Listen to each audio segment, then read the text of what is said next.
भारत माता की कार्यक्रम में उपस्थित मध्य प्रदेश के राज्यपाल श्रीमान मंगूभाई पटेल, मुख्यमंत्री श्रीमान शिवराज सिंह चौहान, केंद्रीय कैबिनेट के मेरे सहयोगी श्री वीरेंद्र खटीक जी, ज्योतिरादित्य सिंधिया जी, प्रहलाद पटेल जी, मध्य प्रदेश सरकार के मंत्रीगण, सभी सांसद, अलग अलग स्थानों से पधारे सभी पूज्य संतगण और विशाल संख्या में आए हुए मेरे प्यारे भाइयों और बहनों,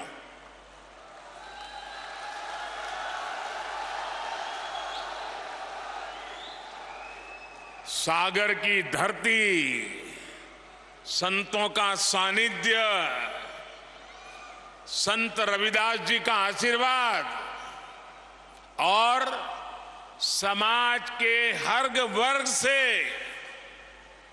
हर कोने से इतनी बड़ी संख्या में आशीर्वाद देने के लिए आए हुए आप सब महानुभाव, आज सागर में समरसता का महासागर उमड़ा हुआ है।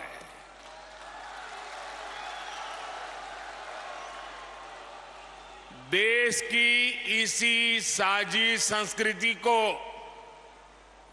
और समृद्ध करने के लिए आज यहां संत रविदास स्मारक एवं कला संग्रहालय की नींव पड़ी है। संतों की कृपा से कुछ देर पहले मुझे इस पवित्र स्मारक के भूमि पूजन का पुण्य अवसर मिला है और मैं काशी का सांसद हूं और इसलिए ये मेरे लिए दोहरी खुशी का अवसर है और पूज्य संत रविदास जी के आशीर्वाद से मैं विश्वास से कहता हूं कि आज मैंने शिलान्यास किया है, 1-1.5 साल के बाद मंदिर बन जाएगा तो लोकार्पण के लिए भी मैं जरूर आऊंगा। और संत रविदास जी मुझे यहां अगली बार आने का मौका देने ही वाले हैं। मुझे बनारस में संत रविदास जी की जन्मस्थली पर जाने का कई बार सौभाग्य मिला है और अब आज मैं यहां आप सबके सानिध्य में हूं। मैं आज सागर की इस धरती से संत शिरोमणि पूज्य रविदास जी के चरणों में नमन करता हूं, उन्हें प्रणाम करता हूं। भाइयों और बहनों, संत रविदास स्मारक एवं संग्रहालय में भव्यता भी होगी और दिव्यता भी होगी। ये दिव्यता रविदास जी की उन शिक्षाओं से आएगी जिन्हें आज इस स्मारक की नींव में जोड़ा गया है, गढ़ा गया है। समरसता की भावना से ओतप्रोत 20,000 से ज्यादा गांवों की, 300 से ज्यादा नदियों की मिट्टी आज इस स्मारक का हिस्सा बनी है। एक मुट्ठी मिट्टी के साथ साथ एमपी के लाखों परिवारों ने समरसता भोज के लिए एक एक मुट्ठी अनाज भी भेजा है। इसके लिए जो 5 समरसता यात्राएं चल रही थी, आज उनका भी सागर की धरती पर समागम हुआ है। और मैं मानता हूं कि ये समरसता यात्राएं यहां खत्म नहीं हुई हैं, बल्कि यहां से सामाजिक समरसता के एक नए युग की शुरुआत हुई है। मैं इस कार्य के लिए मध्य प्रदेश सरकार का अभिनंदन करता हूं, मुख्यमंत्री भाई शिवराज जी का अभिनंदन करता हूं और आप सभी को बधाई देता हूं। साथियों, प्रेरणा और प्रगति जब एक साथ जुड़ते हैं तो एक नए युग की नींव पड़ती है। आज हमारा देश, हमारा एमपी इसी ताकत के साथ आगे बढ़ रहा है। इसी क्रम में आज यहां कोटा बीना सेक्शन पर रेल मार्ग के दोहरीकरण का भी लोकार्पण हुआ है। नेशनल हाईवे पर 2 महत्वपूर्ण मार्गों का शिलान्यास भी किया गया है। विकास के ये काम सागर और आसपास के लोगों को बेहतर सुविधा देंगे। इसके लिए मैं यहां के सभी भाई बहनों को बहुत बहुत शुभकामनाएं देता हूं। साथियों, संत रविदास स्मारक और संग्रहालय की नींव एक ऐसे समय में पड़ी है जब देश ने अपनी आजादी के 75 वर्ष पूरे किए हैं। अब अगले 25 वर्षों का अमृत काल हमारे सामने है। अमृत काल में हमारी जिम्मेदारी है कि हम अपनी विरासत को भी आगे बढ़ाएं और अतीत से सबक भी लें।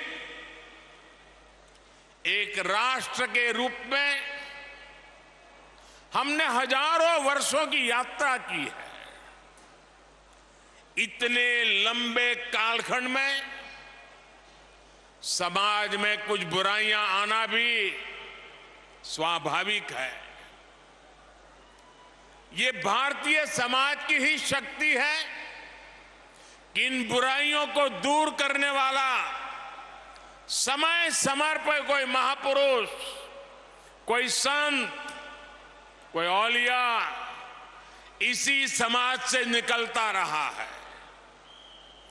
रविदास जी ऐसे ही महान संत थे। उन्होंने उस कालखंड में जन्म लिया था जब देश पर मुगलों का शासन था। समाज अस्थिरता, उत्पीड़न और अत्याचार से जूझ रहा था। उस समय भी रविदास जी समाज को जागृत कर रहे थे, समाज को जगा रहे थे। वो उसे उसकी बुराइयों से लड़ना सिखा रहे थे। संत रविदास जी ने कहा था, जात पात के फेर मही, जात पात के फेर मही, उर्जी रही सब लोग, मनुष्यता को खात हुई रैदास जात कर रोग। अर्थात सब लोग जात पात के फेर में उलझे हैं और ये बीमारी मानवता को खा रही है। वो एक तरफ सामाजिक कुरीतियों के खिलाफ बोल रहे थे तो दूसरी तरफ देश की आत्मा को झकझोर रहे थे। जब हमारी आस्थाओं पर हमले हो रहे थे, हमारी पहचान मिटाने के लिए हम पर पाबंदियां लगाई जा रही थी, तब रैदास जी ने कहा था, उस समय मुगलों के कालखंड में, ये हिम्मत देखिए, ये राष्ट्रभक्ति देखिए। रैदास जी ने कहा था, पराधीनता पाप है, जान लेहु रे मीत, रैदास पराधीन सो, कौन करे है प्रीत।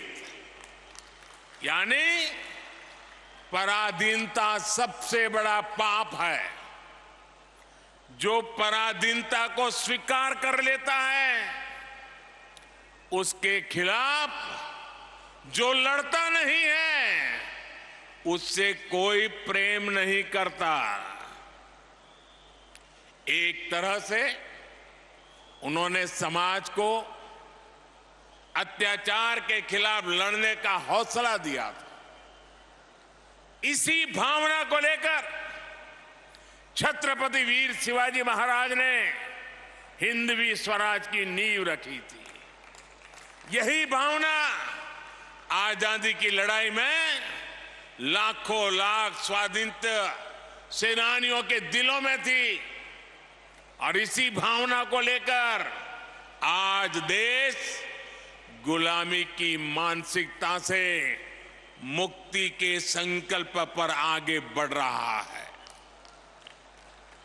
साथियों, रैदास जी ने अपने एक दोहे में कहा है और अभी शिवराज जी ने उसका उल्लेख भी किया, ऐसा चाहूं राज में, ऐसा चाहूं राज में, जहां मिले सबन को अन्न, छोट बड़ों सब संबसे, रैदास रहे प्रसन्न। यानी समाज ऐसा होना चाहिए जिसमें कोई भी भूखा न रहे, छोटा बड़ा इससे ऊपर उठकर सब लोग मिलकर साथ रहे। आज आजादी के अमृत काल में हम देश को गरीबी और भूख से मुक्त करने के लिए प्रयास कर रहे हैं। आपने देखा है, कोरोना की इतनी बड़ी महामारी आई, पूरी दुनिया की व्यवस्थाएं चरमरा गई, ठप पड़ गई। भारत के गरीब तबके के लिए, दलित आदिवासी के लिए हर कोई आशंका जता रहा था। कहा जा रहा था कि 100 साल बाद इतनी बड़ी आपदा आई है, समाज का ये तबका कैसे रह पाएगा। लेकिन तब मैंने ये तय किया कि चाहे जो हो जाए, मैं मेरे गरीब भाई बहन को खाली पेट सोने नहीं दूंगा।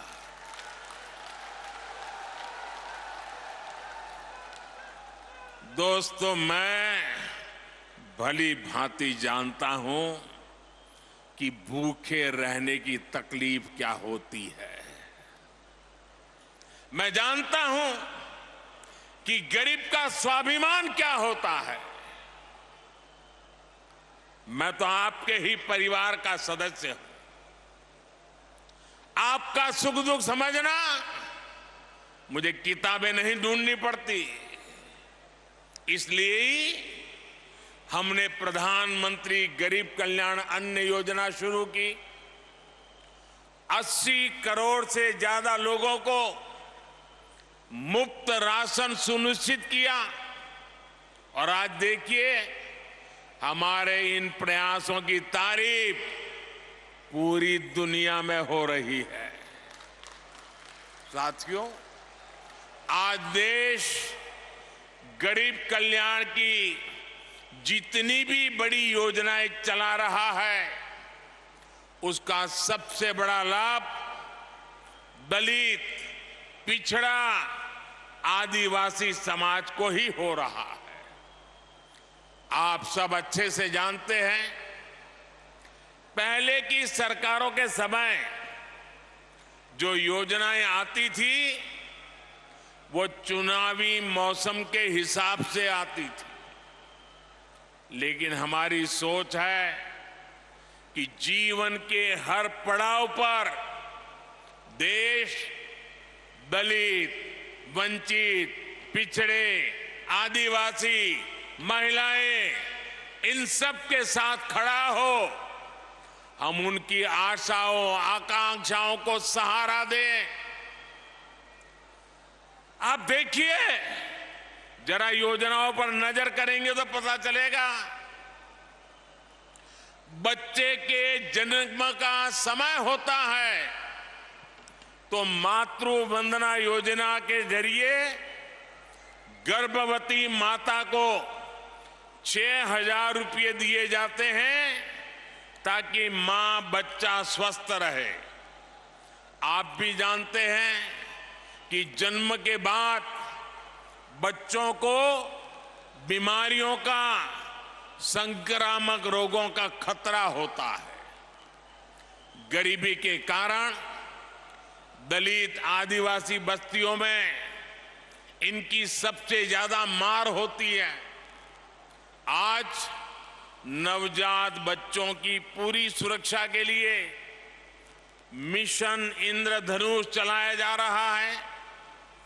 बच्चों को सभी बीमारियों से बचने के लिए टीका लगे, ये चिंता सरकार करती है। मुझे संतोष है कि बीते वर्षों में 5.5 करोड़ से अधिक माताओं और बच्चों का टीकाकरण किया जा चुका है। साथियों, आज हम देश के 7 करोड़ भाई बहनों को सिकल सेल एनीमिया से मुक्ति के लिए अभियान चला रहे हैं। देश को 2025 तक टीबी मुक्त बनाने के लिए काम हो रहा है। कालाजार और दिमागी बुखार का प्रकोप धीरे धीरे कम हो रहा है।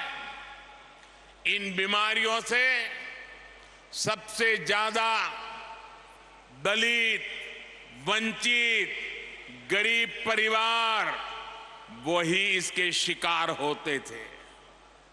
इसी तरह अगर इलाज की जरूरत होती है तो आयुष्मान योजना के जरिए अस्पतालों में मुफ्त इलाज की व्यवस्था की गई है। लोग कहते हैं मोदी कार्ड मिल गया है, 5 लाख रुपए तक अगर कोई बीमारी को लेकर के बिल चुकाना है तो ये आपका बेटा कर देता है। साथियों, जीवन चक्र में पढ़ाई का बहुत महत्व है। आज देश में आदिवासी बच्चों की पढ़ाई के लिए अच्छे स्कूलों की व्यवस्था हो रही है। आदिवासी क्षेत्रों में 700 एकलव्य आवासीय स्कूल खोले जा रहे हैं। उन्हें सरकार पढ़ाई के लिए किताबें देती है, स्कॉलरशिप देती है। मिड डे मील की व्यवस्था को बेहतर बनाया जा रहा है ताकि बच्चों का अच्छा पोषण वाला खाना मिले। बेटियों के लिए सुकन्या समृद्धि योजना शुरू की गई है ताकि बेटियां भी बराबर से और बराबरी से आगे बढ़े। स्कूल के बाद हायर एजुकेशन में जाने के लिए एससी, एसटी, ओबीसी युवा युवतियों के लिए अलग से स्कॉलरशिप की व्यवस्था की गई है। हमारे युवा आत्मनिर्भर बने, अपने सपनों को पूरा कर सके, इसके लिए मुद्रा लोन जैसी योजनाएं भी शुरू की गई हैं। मुद्रा योजना के अब तक जितने लाभार्थी हैं उनमें बड़ी संख्या में एससी, एसटी समाज के ही मेरे भाई बहन हैं और सारा पैसा बिना गारंटी दिया जाता है। साथियों, एससी, एसटी समाज को ध्यान में रखकर हमने स्टैंड अप इंडिया योजना भी शुरू की थी। स्टैंड अप इंडिया के तहत एससी, एसटी समाज के युवाओं को 8,000 करोड़ रुपए की आर्थिक सहायता मिली है। 8,000 करोड़ रुपए ये हमारे एससी, एसटी समाज के नौजवानों के पास गए हैं। हमारे बहुत से आदिवासी भाई बहन वन संपदा के जरिए अपना जीवन यापन करते हैं। उनके लिए देश वन धन योजना चला रहा है। आज करीब 90 वन उत्पाद को एमएसपी का लाभ भी मिल रहा है। इतना ही नहीं, कोई भी दलित, वंचित, पिछड़ा बिना घर के न रहे। हर गरीब के सर पे छत हो, इसके लिए प्रधानमंत्री आवास भी दिए जा रहे हैं। घर में सभी जरूरी सुविधाएं हो, इसके लिए बिजली कनेक्शन, पानी कनेक्शन भी मुफ्त दिया गया है। इसका परिणाम है कि एसटी, एसटी समाज के लोग आज अपने पैरों पर खड़े हो रहे हैं। उन्हें बराबरी के साथ समाज में सही स्थान मिल रहा है।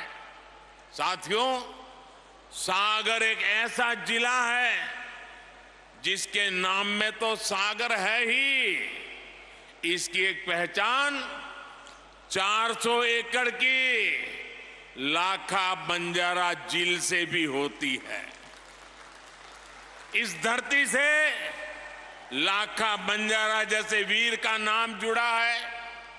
लाखा बंजारा ने इतने वर्ष पहले पानी की अहमियत को समझा था, लेकिन जिन लोगों ने दशकों तक देश में सरकारें चलाई, उन्होंने गरीबों को पीने का पानी पहुंचाने की जरूरत भी नहीं समझी। ये काम भी जल जीवन मिशन के जरिए हमारी सरकार जोरों पर कर रही है। आज दलित बस्तियों में, पिछड़े इलाकों में, आदिवासी क्षेत्रों में पाइप से पानी पहुंच रहा है। ऐसे ही लाखा बंजारा की परंपरा को आगे बढ़ाते हुए हर जिले में 75 अमृत सरोवर भी बनाए जा रहे हैं। ये सरोवर आजादी की भावना का प्रतीक बनेंगे, सामाजिक समरसता का केंद्र बनेंगे। साथियों, आज देश का दलित हो, वंचित हो, पिछड़ा हो, आदिवासी हो, हमारी सरकार उन्हें उचित सम्मान दे रही है, नए अवसर दे रही है। न इस समाज के लोग कमजोर हैं, न इनका इतिहास कमजोर है। एक से एक महान विभूतियां समाज के इन वर्गों से निकल कर आई हैं। उन्होंने राष्ट्र के निर्माण में असाधारण भूमिका निभाई है। इसलिए आज देश इनकी विरासत को भी गर्व के साथ सहेज रहा है। बनारस में संत रविदास जी की जन्मस्थली पर मंदिर का सौंदर्यीकरण किया गया। मुझे खुद उस कार्यक्रम में जाने का सौभाग्य मिला। यहां भोपाल के गोविंदपुरा में जो ग्लोबल स्किल पार्क बन रहा है, उसका नाम भी संत रविदास के नाम पर रखा गया है। बाबा साहब के जीवन से जुड़े प्रमुख स्थानों को भी पंच तीर्थ के रूप में विकसित करने का जिम्मा हमने उठाया है। इसी तरह आज देश के कई राज्यों में जनजातीय समाज के गौरवशाली इतिहास को अमर करने के लिए म्यूजियम बन रहे हैं। भगवान बिरसा मुंडा के जन्मदिन को देश ने जनजातीय गौरव दिवस के रूप में मनाने की परंपरा शुरू की है। मध्य प्रदेश में भी हबीबगंज रेलवे स्टेशन का नाम गौंड समाज की रानी कमलापति के नाम पर रखा गया है। पाताल पानी स्टेशन का नाम टंटिया मामा के नाम पर किया है। आज पहली बार देश में दलित, पिछड़ा और आदिवासी परंपरा को वो सम्मान मिल रहा है जिसके ये समाज के लोग हकदार थे। हमें सबका साथ, सबका विकास, सबका विश्वास और सबका प्रयास के इसी संकल्प को लेकर आगे बढ़ना है। मुझे भरोसा है देश की इस यात्रा में संत रविदास की शिक्षाएं हम सब देशवासियों को एकजुट करती रहेगी। हम साथ मिलकर बिना रुके भारत को विकसित राष्ट्र बनाएंगे। इसी भावना के साथ आप सभी को बहुत बहुत धन्यवाद, बहुत बहुत शुभकामनाएं। धन्यवाद।